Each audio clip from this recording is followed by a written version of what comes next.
want you to understand that it isn't the controlling of your thoughts that we are wanting to inspire within you today, because that's really a hard thing. There's so many thoughts. What we want to inspire you to is an early and easy awakening to the high-flying disc. Before you leave this room today, we want you to feel as sure as we are about you that you have the ability to get on it and to maintain it mostly. We want to help you push the reset button. We want you to feel the power of your own point of attraction. We want you to feel the control that you have of your own point of attraction. And so we're going to say something strong here. We are going to push this reset button today. It's our promise that you're going to get this because we know it so powerfully and you're willing to listen. And in the hours that we are together, you will find resonance with your point of power. But we want you to know that it only lasts a day, because tomorrow you have to get on that high-flying disc again. And the next day, you want to get on that high-flying disc again. So, and we want to say to you that you were born on it. You were born. How do I get on the high-flying disc? Well, you were born there. I know, but that was a long time ago. Now how do I get on it? Well, you have the potential of being on it every morning, unless you remember something unpleasant from yesterday, and that's, in other words, when you wake up, what disc do you jump on? Oh, yeah, I got to go to work. Yeah.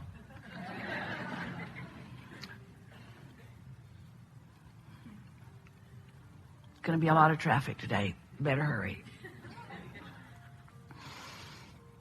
Oh, it's going to be hot again today. Or maybe you wake up into a household full of confusion and you just want to pull the pillow over your head and not get up. We want you, before you go to bed or before you go to sleep, to prepave your morning and say to yourself, in the morning, I'm going to get up, I'm going to wake up on the high-flying disc, and I'm going to acknowledge that I'm there, and I'm going to milk it as best I can. Now, you might not make it till breakfast. You might not even make it till you get out of bed. Esther has begun saying, she's been doing this for about 6 weeks now, and after about day 20, it became really, really easy to do. And she began saying to herself, oh, I'm awake, sort of a startling and profound announcement to herself. I'm awake. For a while she'd say, damn, I'm awake. I'm awake. I'm awake. Am I going to go back to sleep? Because sometimes she has the luxury of doing that. Or am I going to get up? Now, this was an important thing for her to acknowledge, because if she's going to go back to sleep, she doesn't want any thoughts to get going, except thoughts of slumber. But if she's going to get up, she wants to make sure that the thoughts that she's thinking are thoughts that will be valuable to her. She wants to make sure that they are high-flying thoughts. And so usually she begins with some strong statement of appreciation of something that's very easy for her to appreciate. It doesn't take much. It only takes 17 seconds in order to begin your day. You've been saying for a long time, or maybe they've been saying for a long time before you got here, or maybe none of you have ever said this before in your life. Getting out of bed on the right side, or getting off on the right foot. That's what we're really talking about. Establishing your vibrational point of attraction first. Because we want you to understand that if you choose it first, it's so easy to get that positive momentum going. But if you wait until you've, without meaning to, by default, picked up and carried over some negative momentum, then it's harder for you to shift from that negative momentum. Law of attraction is the perpetuator of momentum.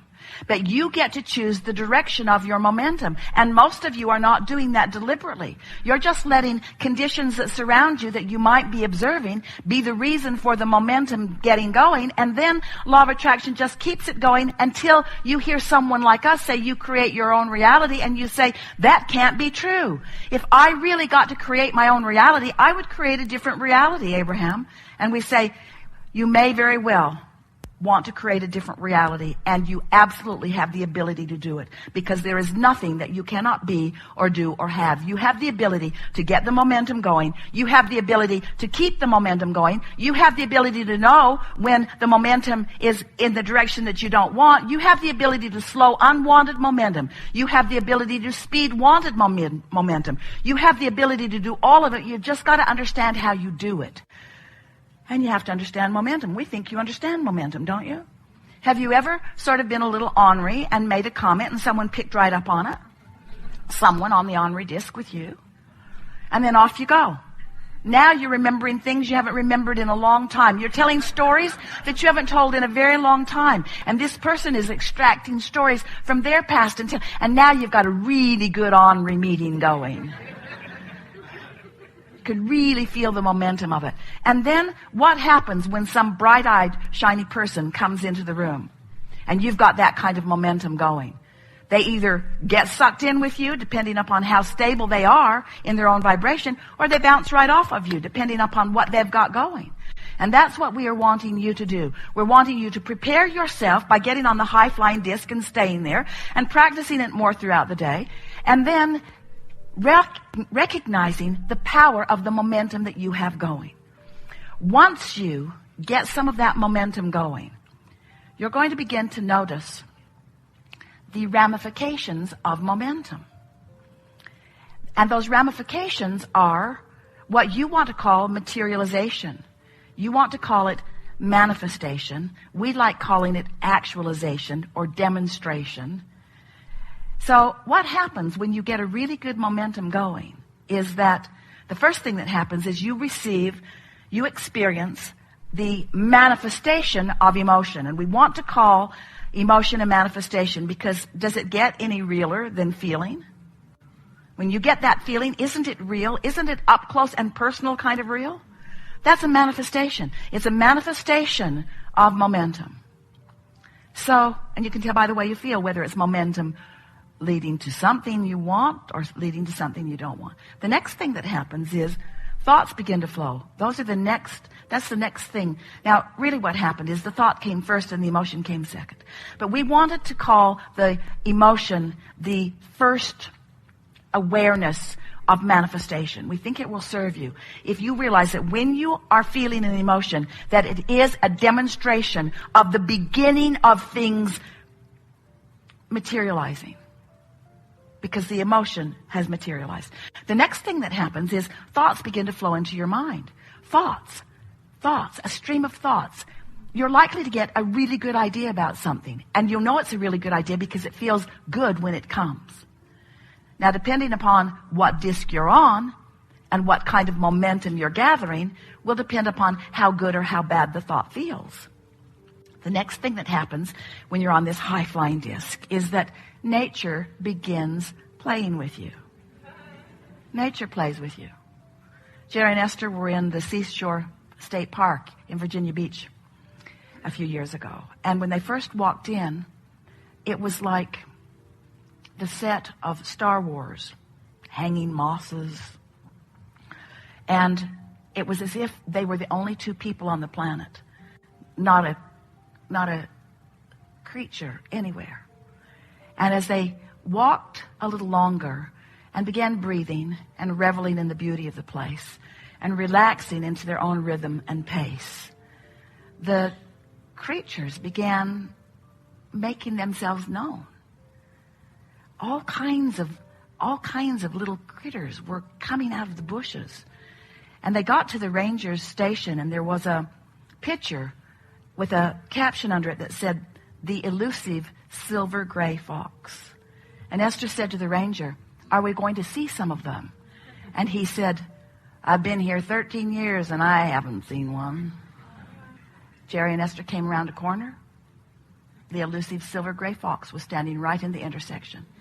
Looked at them, they looked at him, he looked at them, they looked at him, he looked at them, they looked at him. He said, "Seen enough," and off he went. Now they're standing on a wooden walkway. A walkway that is above a sort of swamp. And Esther is standing with her feet sort of dangling over the edge. And Jerry said, "Honey, I don't I want you to just listen to the sound of my voice and move very slowly and deliberately back one step. And so Esther listened to the sound of his very calm voice and stepped back. And then he said, do it again. And she did. And he said, now look down. And there was a copperhead snake stretched out in the sun. And he laid there for a little while and said, you seen enough? Then off he went. So now Jerry and Esther are back at the ranger station. And Jerry said, did you know you have copperhead snakes? And the ranger said, no, we don't have any copperhead snakes.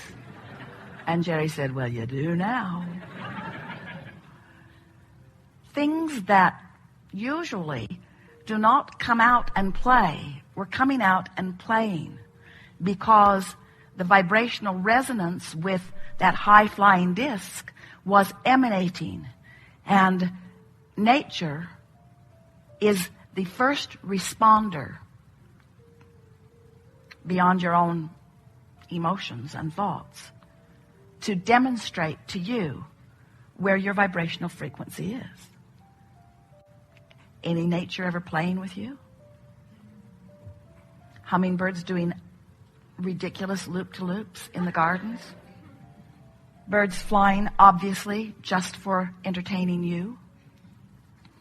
Creatures of all manner, cooperative components of the universe, saying to you, now that you're getting the hang of this, we would like to demonstrate with you the alignment that we feel in you.